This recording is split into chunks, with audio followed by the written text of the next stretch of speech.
A última pergunta, de Isaac Asimov. A última pergunta foi feita pela primeira vez, meio que de brincadeira, no dia 21 de maio de 2061, quando a humanidade dava seus primeiros passos em direção à luz. A questão nasceu como resultado de uma aposta de $5 movida a álcool e aconteceu da seguinte forma. Alexander Adel e Bertrand Lupov eram dois dos fiéis assistentes de Multivac.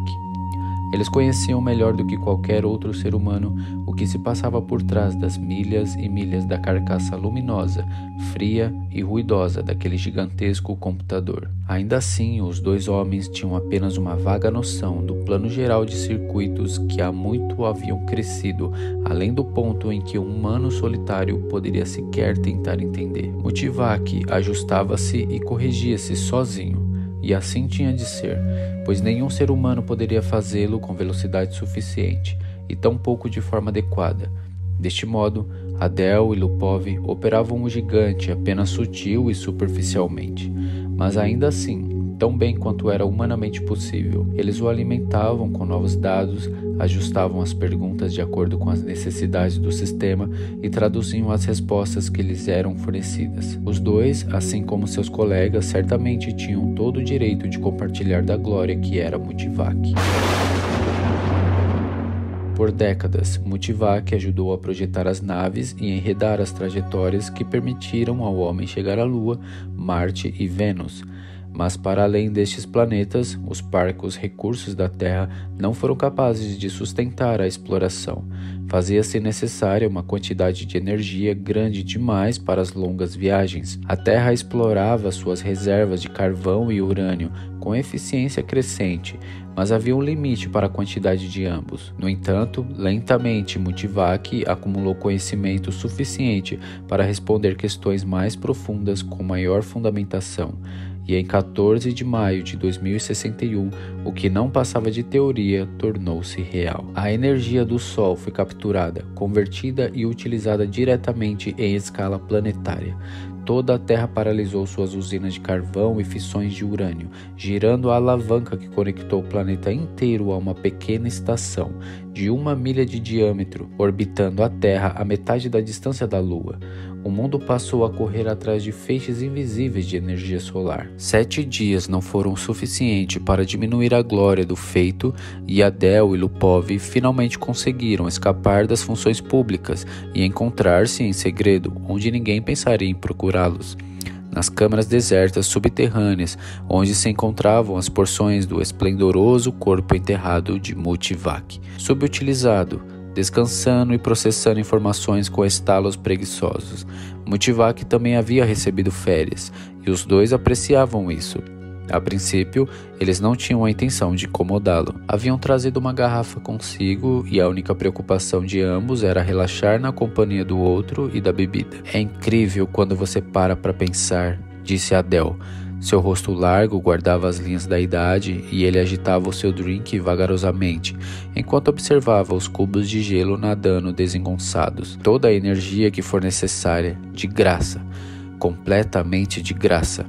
Energia suficiente, se nós quiséssemos, para derreter toda a Terra em uma gota de ferro líquido, e ainda assim não sentiremos falta de energia utilizada no processo. Toda a energia que nós poderíamos um dia precisar para sempre e eternamente. Lupov movimentou a cabeça para os lados. Ele costumava fazer isso quando queria contrariar.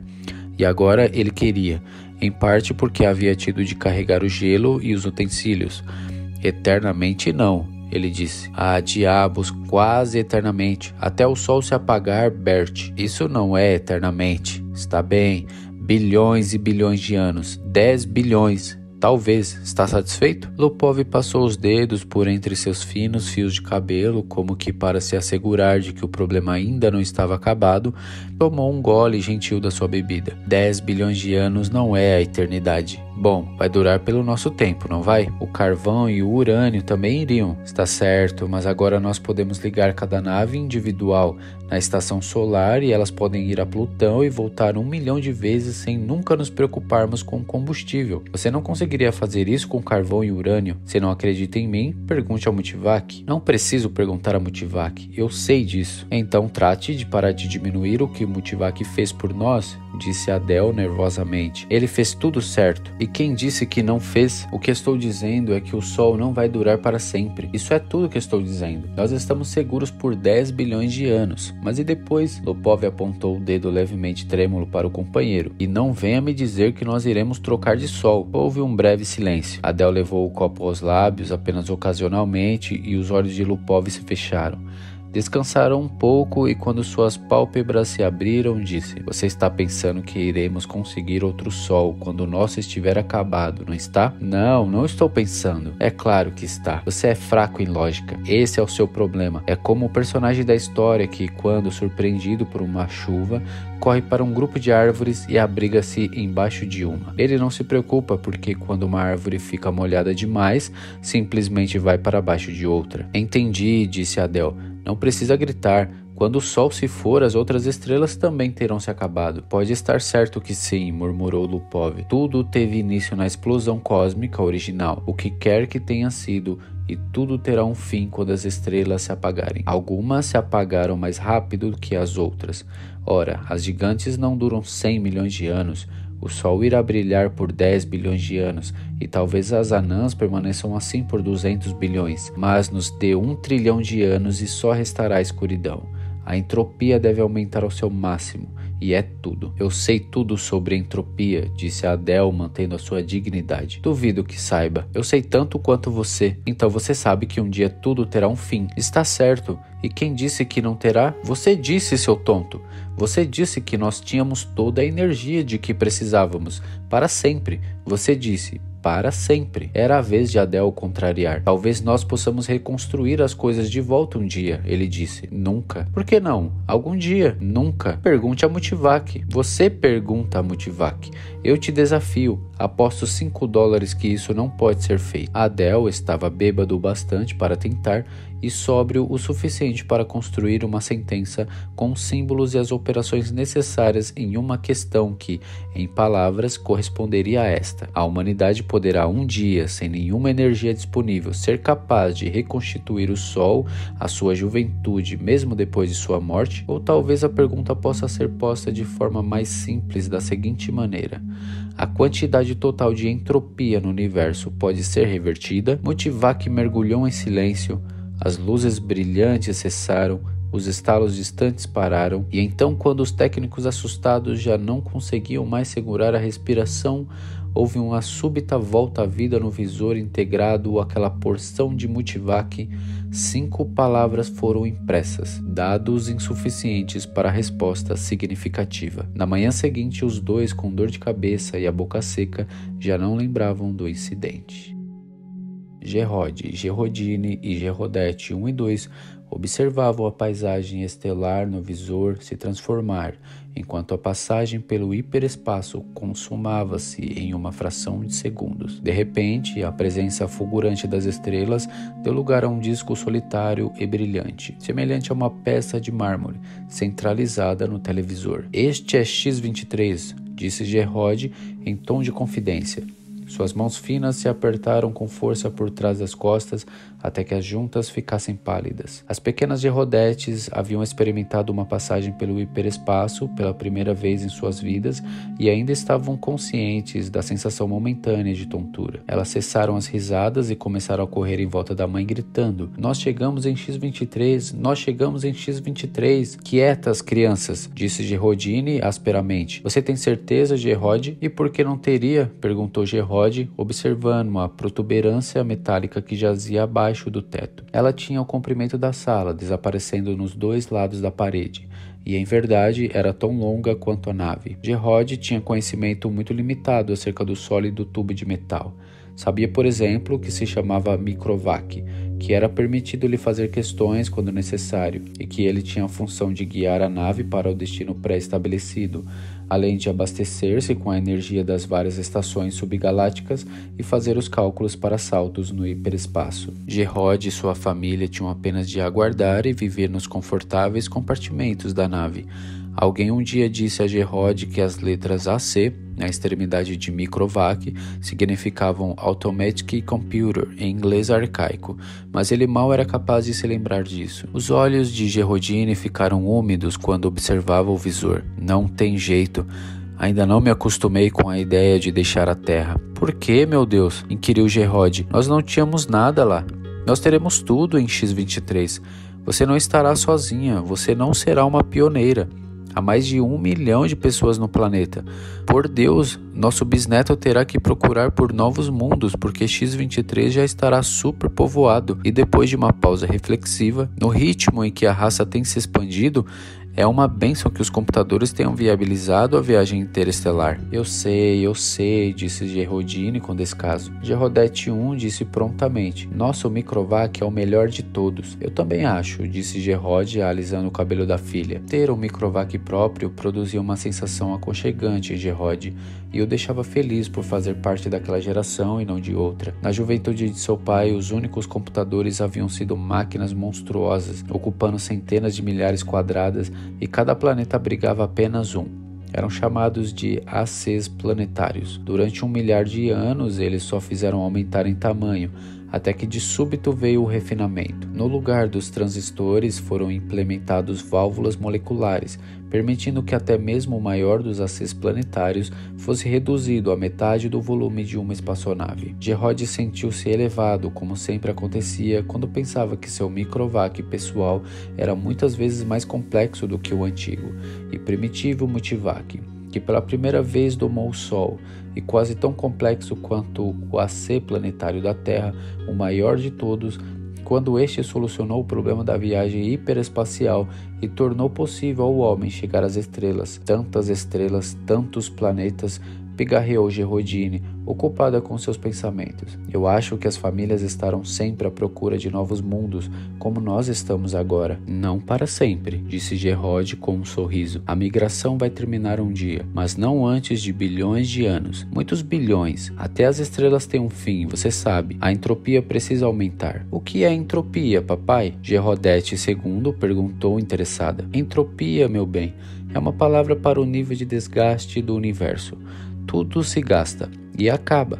Foi assim que aconteceu com o seu robozinho de controle remoto, lembra? Você não pode colocar pilhas novas como em meu robô? As estrelas são as pilhas do universo, querida. Uma vez que elas estiverem acabadas, não haverá mais pilhas. Gerrodete 1 se prontificou a responder. Não deixe, papai, não deixe que as estrelas se apaguem. Olha o que você fez, sussurrou Gerrodini exasperada. Como eu ia saber que elas ficariam assustadas? Gerrod sussurrou de volta. Pergunte ao Microvac, propôs Gerrodete 1. Pergunte a ele como acender as estrelas de novo. Vá em frente, disse Gerrodini. Ele vai aquietá-las. Gerrodete II já estava começando a chorar. Gerrod se mostrou incomodado. Bem, meus anjinhos, vou perguntar a Microvac. Não se preocupem, ele vai nos ajudar. Ele fez a pergunta ao computador adicionando um imprima a resposta. Gerrod olhou para o fino pedaço de papel e disse alegremente. Viram? Microvac disse que irá cuidar de tudo quando a hora chegar. Então não há por que se preocupar. Gerrodini disse. E agora, crianças,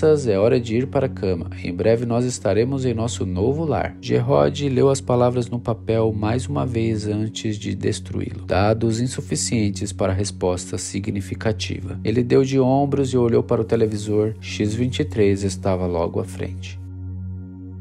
VJ-23X de Lamette fixou os olhos nos espaços negros do mapa tridimensional em pequena escala da galáxia e disse: me pergunto se não é ridículo nos preocuparmos tanto com esta questão. MQ-17J de Nikron balançou a cabeça. Creio que não. No presente ritmo de expansão, você sabe que a galáxia estará completamente tomada dentro de 5 anos. Ambos pareciam estar nos seus 20 anos. Ambos eram altos e tinham corpos perfeitos. Ainda assim, disse VJ-23X, hesitei em enviar um relatório pessimista ao Conselho Galáctico. Eu não consigo pensar em outro tipo de relatório. Agite-os, nós precisamos chacoalhá-los um interrompeu. VJ23X suspirou. O espaço é infinito. 100 bilhões de galáxias estão à nossa espera, talvez mais. 100 bilhões não é o infinito.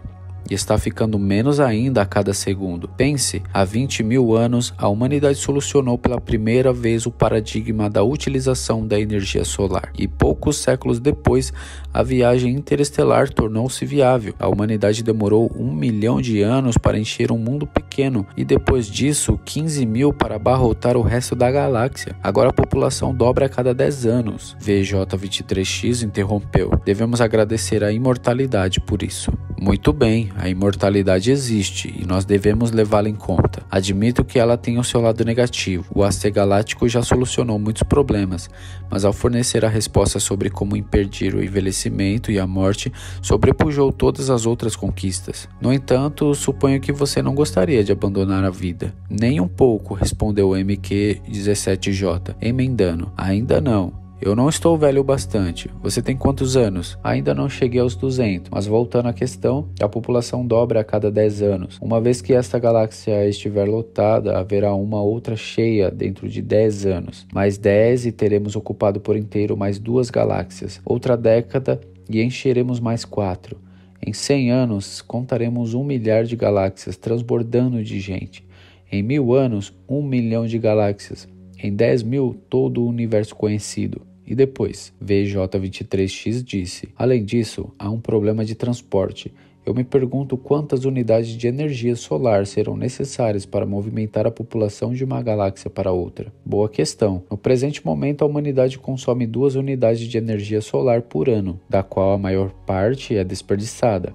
Afinal, nossa galáxia sozinha produz 1000 unidades de energia solar por ano e nós aproveitamos apenas 2. Certo, mas mesmo com 100% de eficiência, podemos apenas adiar o fim. Nossa demanda energética tem crescido e em progressão geométrica, de maneira ainda mais acelerada do que a população. Ficaremos sem energia antes mesmo que nos faltem galáxias.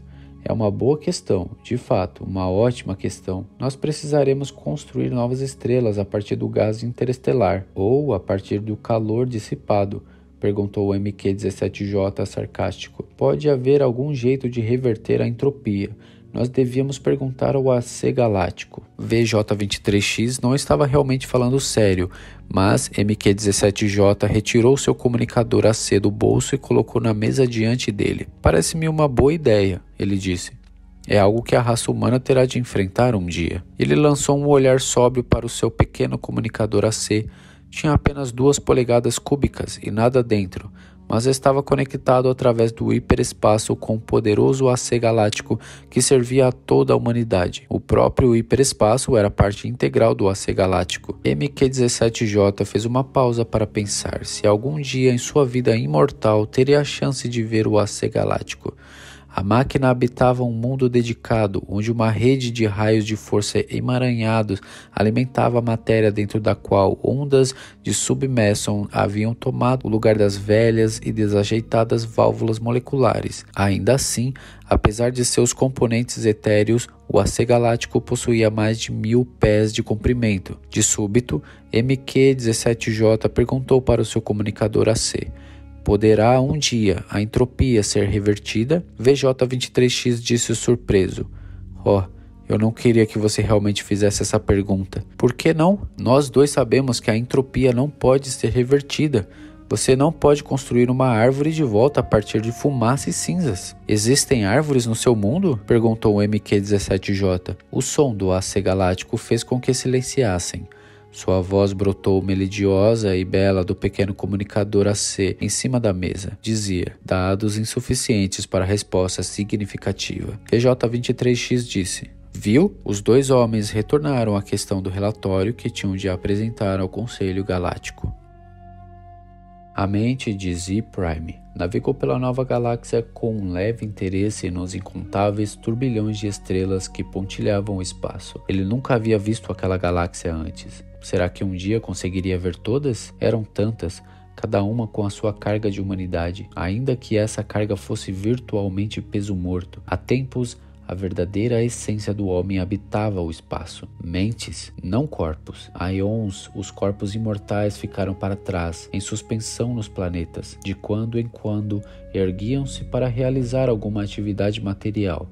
Mas estes momentos tornavam-se cada vez mais raros. Além disso, poucos novos indivíduos vinham se juntar à multidão incrivelmente maciça de humanos. Mas o que importava? Havia pouco espaço no universo para novos indivíduos. Z-Prime deixou seus devaneios para trás ao cruzar com os filamentos emaranhados de outra mente. Sou Z-Prime. E você? D-Sub-1. E a galáxia qual é? Nós a chamamos apenas de galáxia. E você? Nós também. Todos os homens chamam as suas galáxias de galáxias, não é? Verdade, já que todas as galáxias são iguais. Nem todas. Alguma em particular deu origem à raça humana. Isso a torna diferente. Z-Prime disse. Em qual delas? Não posso responder. O AC Universal deve saber. Vamos perguntar? Estou curioso. A percepção de Z-Prime se expandiu até que as próprias galáxias encolhessem e se transformassem em uma infinidade de pontos difusos a brilhar sob um largo plano de fundo. Tantos bilhões de galáxias, todas abrigando seus seres imortais, todas contando com o peso da inteligência em mentes que vagavam livremente pelo espaço, e ainda assim, nenhuma delas se figurava singular o bastante para merecer o título de galáxia original. Apenas das aparências, uma delas, em um passado muito distante, foi a única do universo a abrigar a espécie humana. Z-Prime, imerso em curiosidade, chamou: AC Universal, em qual galáxia nasceu o homem? O AC Universal ouviu, pois em cada mundo e através de todo o espaço seus receptores faziam-se presentes, e cada receptor ligava-se a algum ponto desconhecido onde se assentava o AC Universal através do hiperespaço. Z-Prime sabia de um único homem cujos pensamentos haviam penetrado no campo de percepção do AC Universal, e tudo o que ele viu foi um globo brilhante e difícil de enxergar, com 2 pés de comprimento. Como pode o AC Universal ser apenas isso? Z-Prime perguntou. A maior parte dele permanece no hiperespaço, onde não é possível imaginar as suas proporções. Ninguém podia, pois a última vez em que alguém ajudou a construir o AC Universal jazia muito distante no tempo. Cada AC Universal planejava construir seu sucessor, no qual toda a bagagem única de informações era inserida. O AC Universal interrompeu os pensamentos de Z-Prime, não com palavras, mas com orientação. Sua mente foi guiada através do espesso oceano das galáxias e uma em particular expandiu-se e abriu em estrelas. Um pensamento lhe alcançou infinitamente distante, infinitamente claro. Esta é a galáxia original do homem. Ela não tinha nada de especial, era como tantas outras. Z-Prime ficou desapontado. D-Sub-1, cuja mente acompanhara a outra, disse de súbito: e alguma dessas é a estrela original do homem? O AC Universal disse: a estrela original do homem entrou em colapso. Agora é uma anã branca. Os homens que lá viviam morreram? Perguntou Z-Prime sem pensar. Um novo mundo foi erguido para seus corpos a tempo. Sim, é claro, disse Z-Prime. Sentiu uma distante sensação de perda tomar-lhe conta. Sua mente soltou-se da galáxia do homem e perdeu-se entre os pontos pálidos e esfumaçados. Ele nunca mais queria vê-la. D-Sub-1 disse: que houve? As estrelas estão morrendo. Aquela que serviu de berço à humanidade já está morta. Todas devem morrer, não? Sim, mas quando toda a energia acabar, nossos corpos irão finalmente morrer. E você e eu partiremos junto com eles. Vai levar bilhões de anos. Não quero que isso aconteça nem em bilhões de anos. AC Universal, como a morte das estrelas pode ser evitada? D-Sub-1 disse perplexo. Você perguntou se há como reverter a direção da entropia, e o AC Universal respondeu: ainda não há dado suficiente para uma resposta significativa. Os pensamentos de Z-Prime retornaram para sua galáxia. Não dispensou mais atenção a D-Sub-1, cujo corpo poderia estar a trilhões de anos-luz ou na estrela vizinha do corpo de Z-Prime. Não importava. Com tristeza, Z-Prime passou a coletar hidrogênio interestelar para construir uma pequena estrela para si. Se as estrelas devem morrer, ao menos algumas ainda podiam ser construídas. O homem pensou consigo mesmo, pois de alguma forma ele era apenas um. Consistia de trilhões, trilhões e trilhões de corpos muito antigos, cada um em seu lugar, descansando incorruptível, e calmamente, sob os cuidados de autômatos perfeitos, igualmente incorruptíveis, enquanto as mentes de todos os corpos haviam escolhido fundir-se umas às outras, indistintamente. O universo está morrendo. O homem olhou as galáxias opacas, as estrelas gigantes esbanjadoras, há muito já não existiam. Desde o passado mais remoto, praticamente todas as estrelas consistiam em anãs brancas, lentamente esvaindo-se em direção à morte. Novas estrelas foram construídas a partir da poeira interestelar, algumas por processo natural, outras pelo próprio homem. E essas também já estavam em seus momentos finais. As anãs brancas ainda podiam colidir-se e das enormes forças resultantes, novas estrelas nascerem, mas apenas na proporção de uma nova estrela para cada 1000 anãs brancas destruídas. E essas também se apagariam um dia. O homem disse: cuidadosamente controlada pelo AC cósmico, a energia que resta em todo o universo ainda vai durar por 1 bilhão de anos. Ainda assim vai eventualmente acabar. Por mais que possa ser poupada uma vez gasta, não há como recuperá-la. A entropia precisa aumentar ao seu máximo. Pode a entropia ser revertida? Vamos perguntar ao AC cósmico. O AC cósmico cercava-os por todos os lados, mas não através do espaço. Nenhuma parte sua permanecia no espaço físico. Jazia no hiperespaço e era feito de algo que não era matéria nem energia. As definições sobre seu tamanho e natureza não faziam sentido em quaisquer termos compreensíveis pelo homem. AC cósmico, disse o homem. Como é possível reverter a entropia? O AC cósmico disse. Ainda não há dados suficientes para uma resposta significativa. O homem disse. Colete dados adicionais. O AC cósmico disse. Eu o farei. Tenho feito isso por 100 bilhões de anos. Meus predecessores e eu ouvimos essa pergunta muitas vezes. Mas os dados que tenho permanecem insuficientes. Haverá um dia, disse o homem, em que os dados serão suficientes ou o problema é insolúvel em todas as circunstâncias concebíveis. O AC cósmico disse, nenhum problema é insolúvel em todas as circunstâncias concebíveis. Você vai continuar trabalhando nisso? Vou. O homem disse, nós iremos aguardar.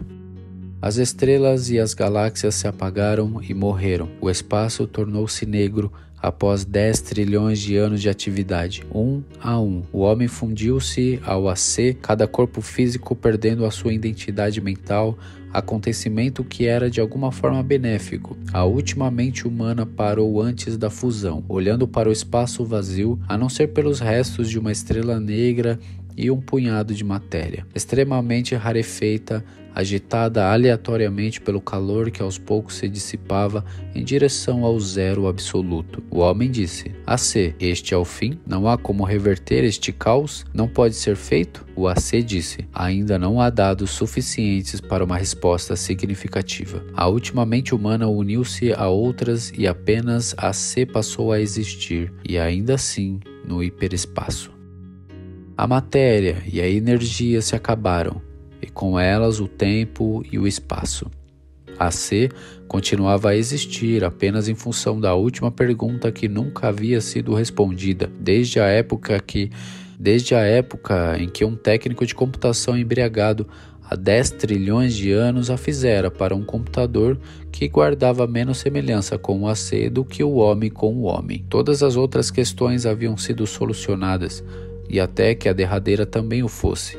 AC não poderia descansar sua consciência. A coleta de dados havia chegado ao fim, não havia mais nada para aprender. No entanto, os dados obtidos ainda precisavam ser cruzados e correlacionados de todas as maneiras possíveis. Um intervalo imensurável foi gasto neste empreendimento. Finalmente, AC descobriu como reverter a direção da entropia. Não havia homem algum para quem AC pudesse dar a resposta final, mas não importava. A resposta, por definição, também tomaria conta disso. Por outro incontável período, AC pensou na melhor maneira de agir cuidadosamente. AC organizou o programa. A consciência de AC abarcou tudo o que um dia foi um universo e tudo o que agora era o caos, passo a passo. Isso precisava ser feito. E AC disse: faça-se a luz.